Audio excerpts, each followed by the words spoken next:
नमस्कार प्यारे विद्यार्थियों, दीपावली सेलिब्रेट कर रहे हो तो दीपावली सेलिब्रेट के साथ साथ थोड़ी किताबों को भी सेलिब्रेट कर लेना। इनको ऐसा नहीं है कि 7-8 दिन आप साइड में रख दो।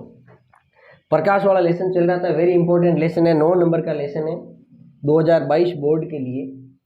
दर्पण हमारा हो गया था, परावर्तन अपवर्तन हो गया था और अवतल दर्पण और उत्तल लेंस की 6 स्थितियां हमने करवा दी थी। आज बोर्ड के अंदर ध्यान रखना, 1 नंबर का और 2 नंबर का इस मार्किंग का क्वेश्चन बोर्ड के अंदर आता है और पुराने जो पेपर है उनके अंदर आया हुआ है। 4 टॉपिक आज आपको बताऊंगा। नंबर 1 लेंस की समता के बारे में, वेरी इंपॉर्टेंट है, ध्यान रखना। नंबर 2 लेंस सूत्र। नंबर 3 दर्पण सूत्र और नंबर 4 अपवर्तनांक।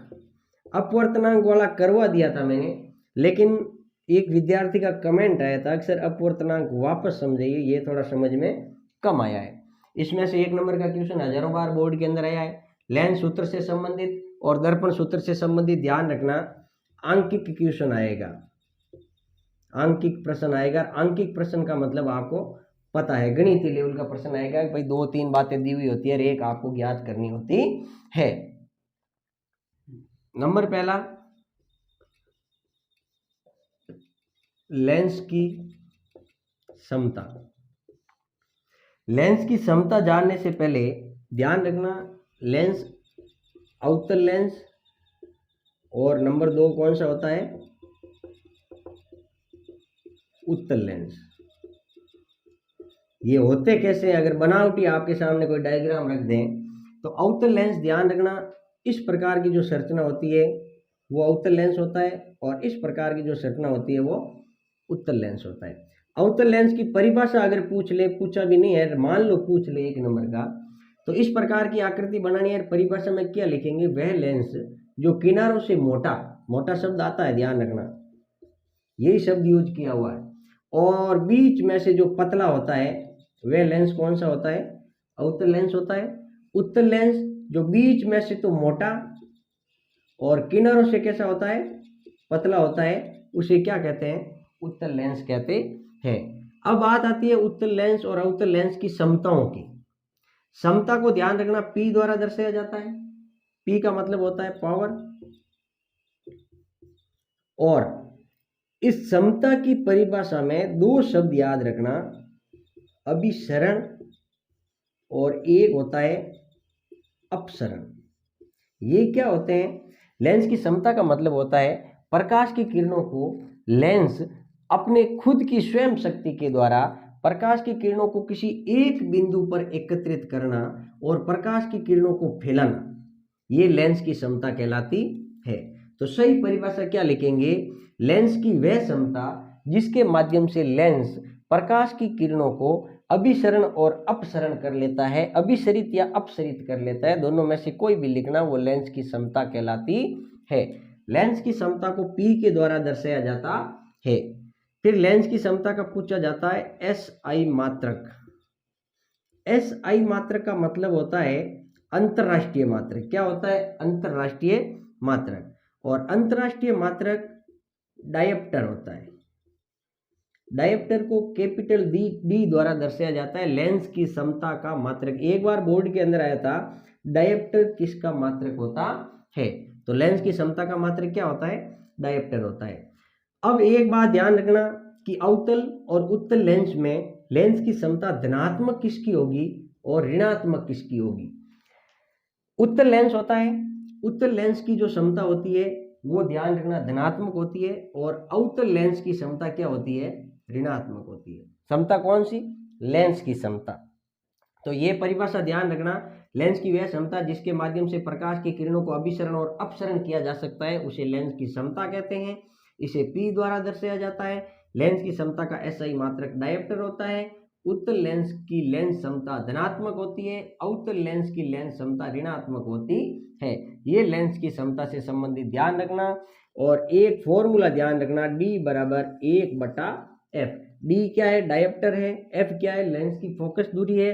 अगर आपको कह दे किसी लेंस की फोकस दूरी 1 मीटर है तो डायोप्टर कितना होगा?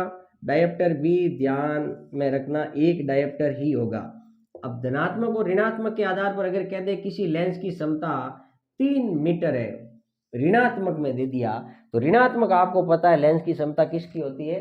अवतल लेंस की होती है। नंबर 2, लेंस सूत्र। और नंबर 3, दर्पण सूत्र। और नंबर 4,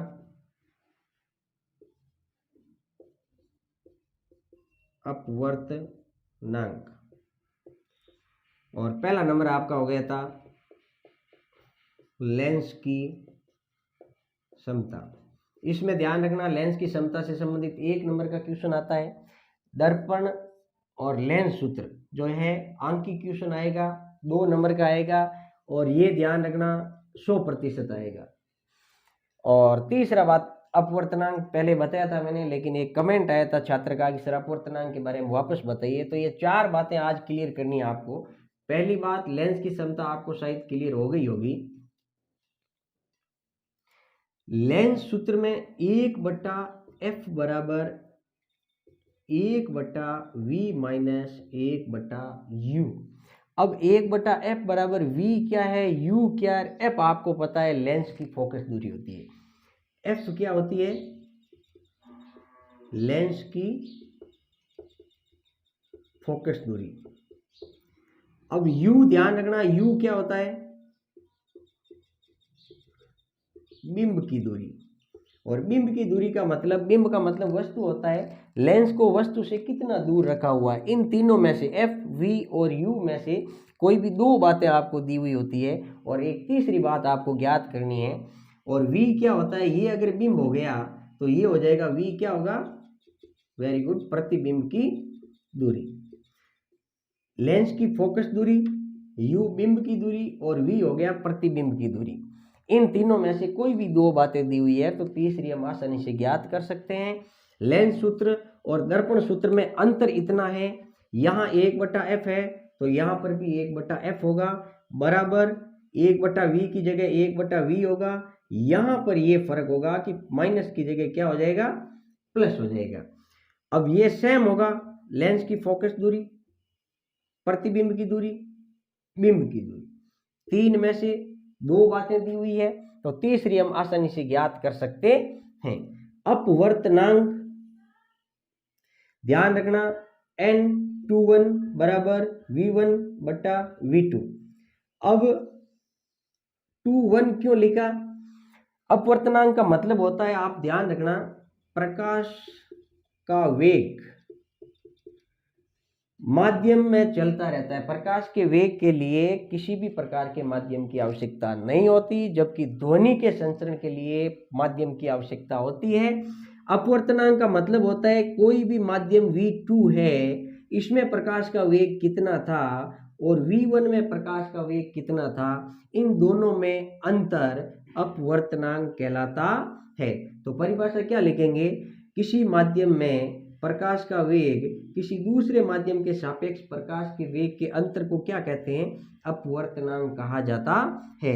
तो v2 मान लीजिए हवा है और यहाँ पर कोई दूसरा पानी माध्यम मान लीजिए, हवा में प्रकाश का वेग कितना था, इस माध्यम में प्रकाश का वेग कितना था, इन दोनों का अंतर क्या कहलाता है? अपवर्तनांक कहलाता है। n21 बराबर v1/v2। ये फॉर्मूला ध्यान रखना। तो 4 बातें, लेंस की समता, डायोप्टर वाला ध्यान रखना, लेंस सूत्र ध्यान रखना, माइनस और प्लस वाला फर्क ध्यान रखना, कंफ्यूजन हमेशा यहाँ होता है आपके। और चौथी बात आपके आती है वो अपवर्तनांक की आती है। एक बार पुनः मेरे सभी प्यारे विद्यार्थियों को यही हिदायत दे रहा हूँ, दीपावली के साथ साथ प्रत्येक पॉइंट, प्रत्येक सब्जेक्ट क्लियर करते रहना। ऐसा नहीं है कि आपके अंदर पूरी की पूरी दिवाली डाल लो और ऐसा वही कि विज्ञान और गणित को क्या है 7-8 दिन में क्या फर्क पड़ेगा। तो ध्यान रखना, केवल इतना टॉपिक है आज के लिए। ये अगर आप क्लियर कर लेते हो तो 10th बोर्ड के अंदर 2022 में 1 या 2 नंबर आप पक्के कर लेते हो। मैं ये नहीं कह रहा हूँ दीपावली सेलिब्रेट मत कीजिए, कीजिए, परिवार के साथ खुशियां मनाइए, खूब मिठाइयाँ खाइए और साथ में पढ़ते रहिए। तब तक के लिए धन्यवाद।